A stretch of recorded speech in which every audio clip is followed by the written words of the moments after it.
In today's video, we are going to be talking about my favorite thing ever, sewing.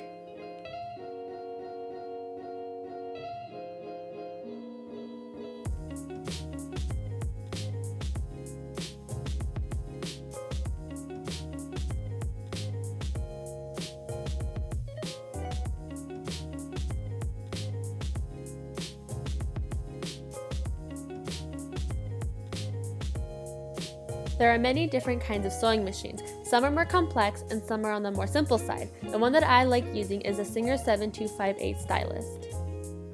Now we're going to go through how to properly thread our machine. There is a bobbin involved and a spool. The spool goes on the spool pin on the top of the machine. Then you take the thread and loop it through the thread guide, which then leads to the thread take-up lever. It's a simple U shape as you can see here. The most common reason as to why thread gets jumbled up near the bobbin is because people don't properly thread the thread take-up lever. Then you just thread your needle. The bobbin is a little bit more complicated, so I decided to film it from two angles. After you place your bobbin, you make sure the thread of it gets looped around the metal hook on the bobbin holder. Then you rotate your hand wheel, which will allow the thread to loop through. When you see this little loop, then you know you have successfully threaded your machine.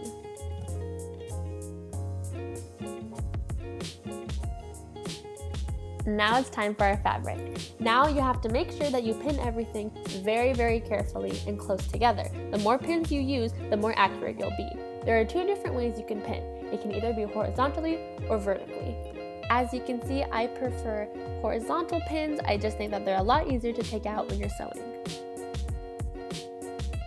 Now comes the seam allowance. You can either sew on the 16 line or the 10 line.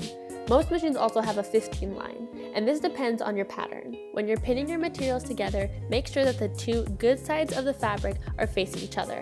And never forget to backstitch. Backstitching is the most important thing to sewing.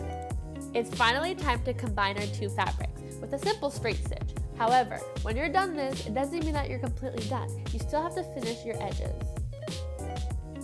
Or if your sewing machine has this setting, you can completely skip over the straight stitch and go straight to the serger stitch. Sergers are machines that are similar to sewing machines but also completely different.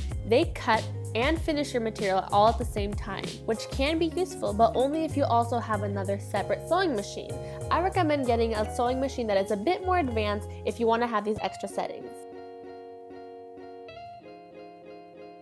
Now that we're done the serger stitch, you just simply cut along the seam to get rid of the extra fabric.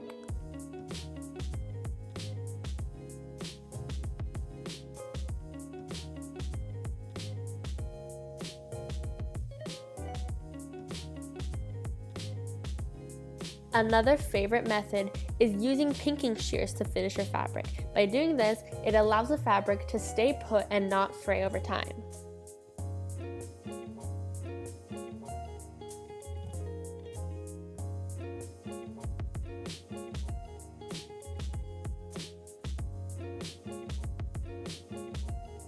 Or you can simply do another straight stitch on either side of the raw fabric.